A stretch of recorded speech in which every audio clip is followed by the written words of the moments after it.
Hello everyone, welcome back. My name is Aarna Sahu, host of Aarna's News, where on this podcast channel, I aim to eliminate the gender gap in the STEM fields by featuring inspiring female professionals and highlighting their stories and accomplishments to further encourage girls. On today's episode, it's been the people in my life, the grown-ups, the adults, the teachers, the mentors, the extended family, the community members, the college counselors, the professors, the early bosses, the early colleagues, and even junior colleagues. The people that you surround yourself with make you the person that you are. And if you're surrounded by people who are telling you, oh, you think too much, or, oh, you work too hard, you should learn to enjoy yourself and have some fun, then those people are inherently telling you that you are less than you actually are. So it's very, very important to surround yourself with a posse, really, a group of people, 4 or 5 deep, who are able to mirror your values back to you and to demonstrate to you that you're on the right path being yourself.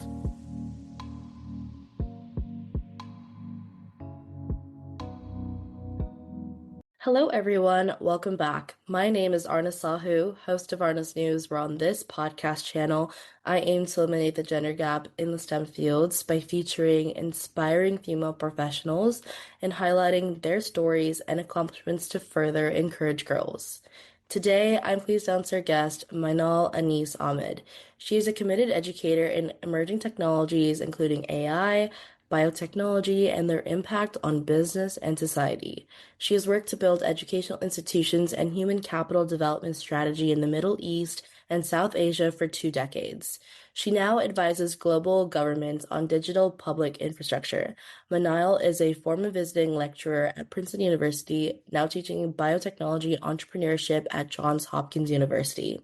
Manail has led a global research group at the Center for AI and Digital Policy in Washington, D.C., and is a member of the Inclusive AI Workstream for the World Economic Forum's AI Governance Alliance.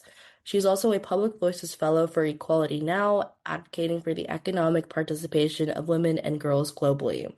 Manail has led the establishments of organizations and institutions for learning research and scholarship. She has also architected government regulation, knowledge management infrastructure, and human capital development strategies for an entirely new global city and economic zone. She now brings this whole systems approach to examining the impact of technology convergence on global business and society.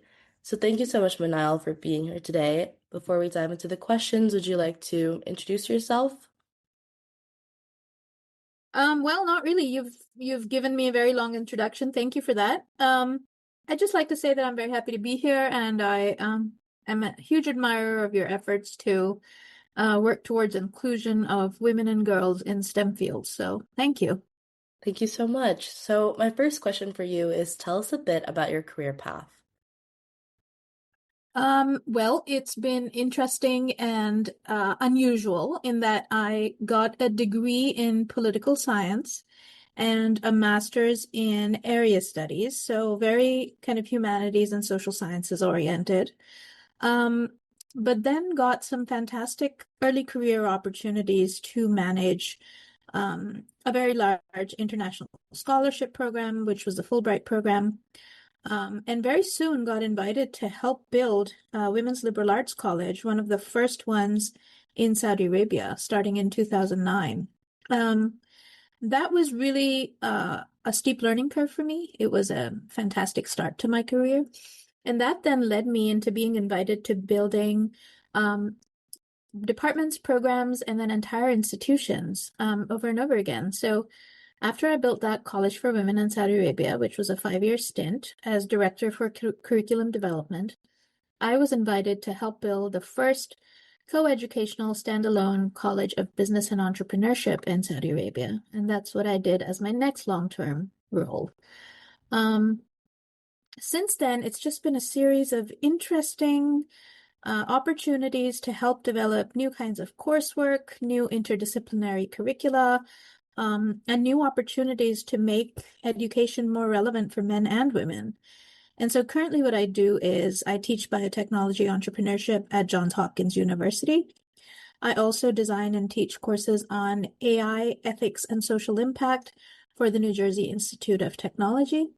and I continue to support the economic and educational participation of women and girls globally also. That's amazing. I think what you're doing is really cool. You're inspiring a generation of young folk to, be proactive in their education and have recent education, which is really cool. And I think that's really inspiring. Thank you. Awesome. So my question for you is, what advice would you give someone wanting to pursue a career similar to yours? And do you have any tips to succeed? Yeah, so I guess the category that my career falls in is, for lack of a better word, is entrepreneurial. But it's instead of building a business organization of my own, I have helped build educational institutions around the world for other people. And I think that that has been really interesting. It's been very fun for me. The learning curve has always been very steep, but all of it has been predicated by my need to never get into a comfort zone, to always sort of stay on the edge, in this case for curricular innovation, and to always take risks to be able to push the field further. Um, so my advice for young people, especially young women who want to do that, is you really have to listen to your inner voice and ask yourself, what is it that I have the most fun doing? And is this something that I can make a career out of? Given all of the additional opportunities that we have now because of the advent of a whole new digital economy, most usually the answer to that question is yes. And all it takes is a certain amount of imagination and creativity. But you can't really get to the career you want unless you're willing to place bets and take a risk on yourself. So I would say listen to your inner voice and be confident of your abilities.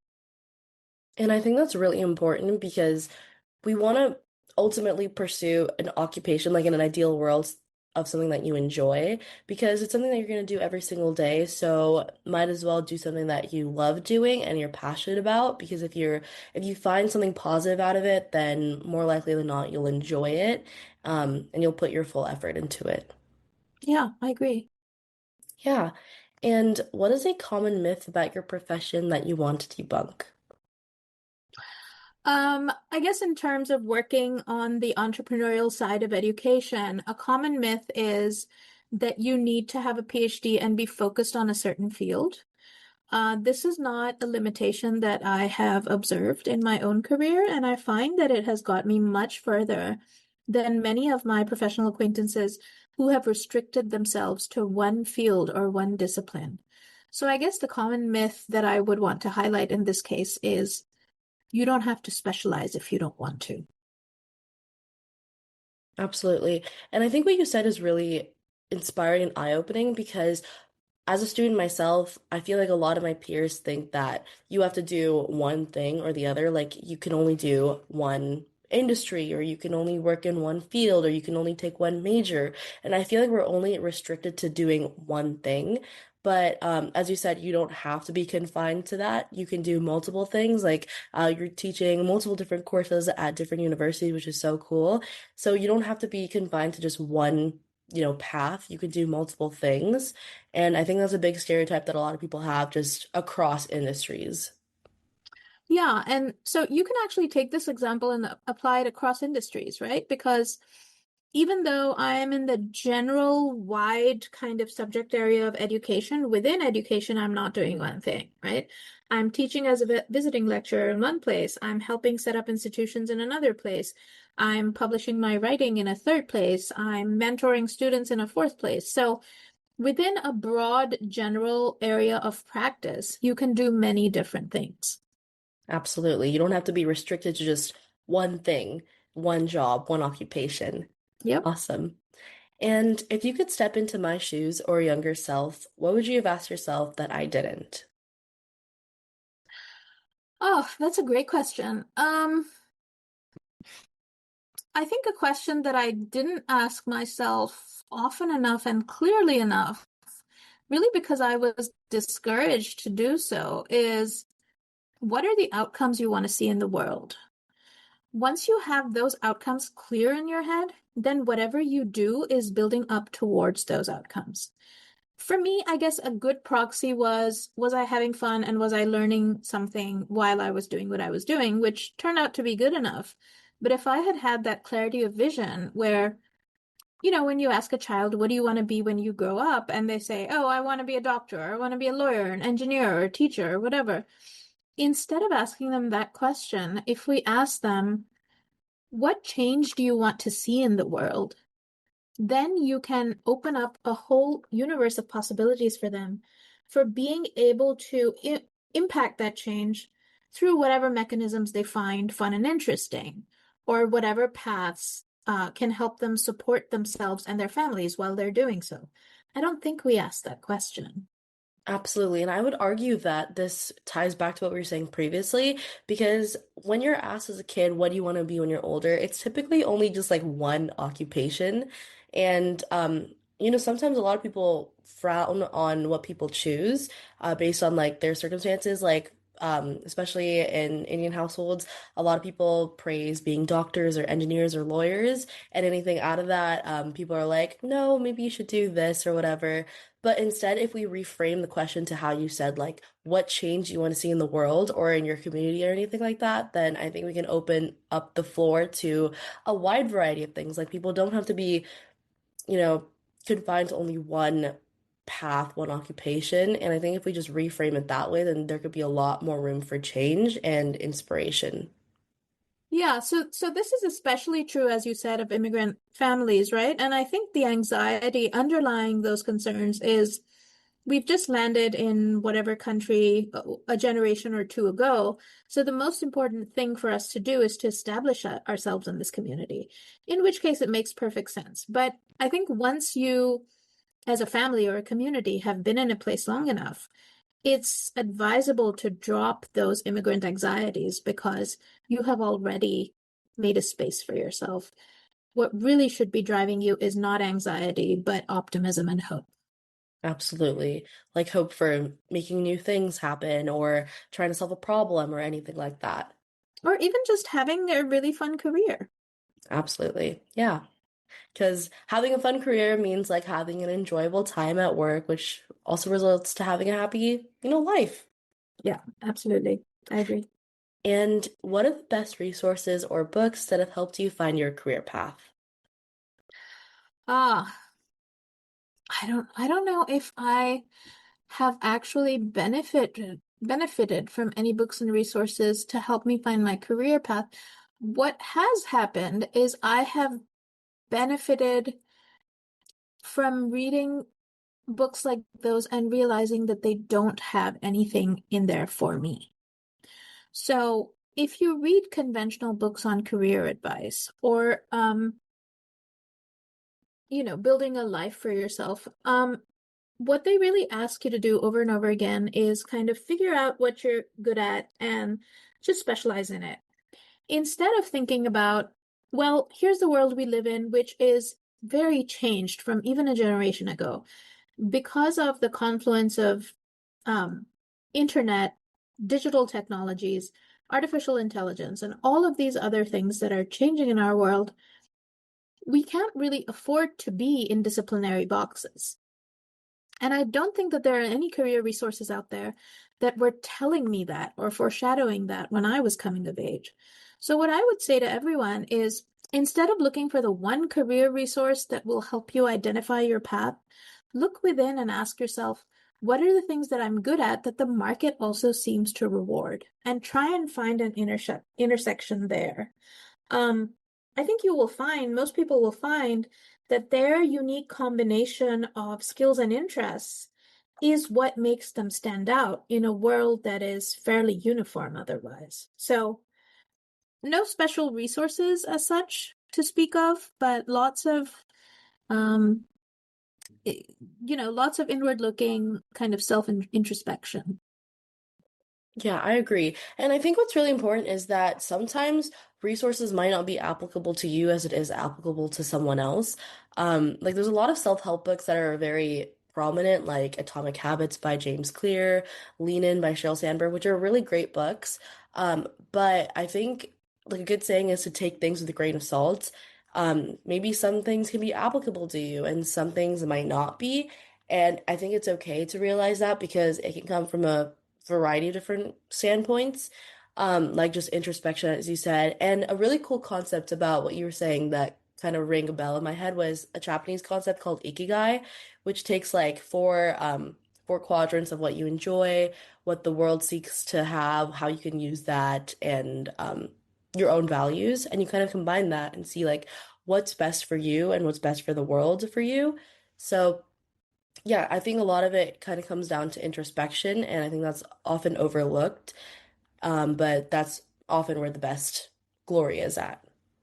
Yeah, I would also say that a lot of these self-help books that get to the top of the bestseller lists are written by people who have had their paths paved for them. So if you are Sheryl Sandberg, for instance, you're already sitting at the top of a educational technological totem pole where all you literally have to do is lean in at the table. Well, what about those of us who don't have the resources to get to that table, or even to be considered for getting close to that table, close to the door that divides the room where that table is in? I mean, it doesn't work for everyone. And so if you're told, oh, as a woman, you just need to speak up more and be more visible to be heard, that's kind of flawed for all of the women who don't have the circumstances where they can do that. And that's why it's so important to really critically assess where you're coming from and what your situation is, not as a way of building constraints around yourself, but as a way of recognizing what your hurdles are and what you have to deal with to get to where you want to go. 100% agreed. And my next question for you is what do you think is a vital factor that shaped your career?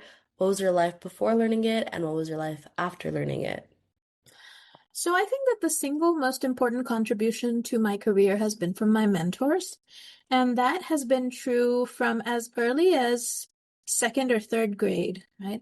It's been the people in my life, the grown-ups, the adults, the teachers, the mentors, the extended family, the community members, the college counselors, the professors, the early bosses, the early colleagues, and even junior colleagues. The people that you surround yourself with make you the person that you are. And if you're surrounded by people who are telling you, oh, you think too much, or oh, you work too hard, you should learn to enjoy yourself and have some fun, then those people are inherently telling you that you are less than you actually are. So it's very, very important to surround yourself with a posse, really, a group of people, 4 or 5 deep, who are able to mirror your values back to you and to demonstrate to you that you're on the right path being yourself. It's easier said than done because not everybody finds good friends, especially at an early age. So you really have to go through trial and error to try and build up that community. But once you have it for life, right? And you transition through phases. The membership of that community, that sense of mentorship, may evolve. People may come in, people may leave, but you can't, by constantly surrounding yourself with people who want to see you become the best version of you, you become the best version of yourself. So I hope everyone can do that. And what's important is that introspection can play a huge role in that because if you don't realize that you're surrounded by people that don't make you feel the best version of yourself, like there's a saying where you are made up of the 5 people you're closest with, something around that. I think I butchered the saying, but I think it's very true. And if you don't actually realize that you're not the best version of who you are, then kind of just like look inwards, look at yourself, and look at the environment you're in. Like the other day, I was feeling really burnt out and sluggish and I didn't want to do any work. And then I just looked at my room and I realized that there was like a pile of clothes in my closet. My entire desk was filled with a bunch of random stuff. And so I thought, okay, if I just open the windows, get some clear air or fresh air, and if I get rid of the mess in my closet on my desk, then I think I should feel a little bit better. I went on a walk after that and I came back to my room and I felt so much more productive. And so sometimes it's not even just like the people you're around, but just the environment you're in. And I think if you just look inwards and try to see, okay, is that something that I want to be in, or am I around people that I truly feel the best around? Then I think you can find a lot and gauge where you're at by that.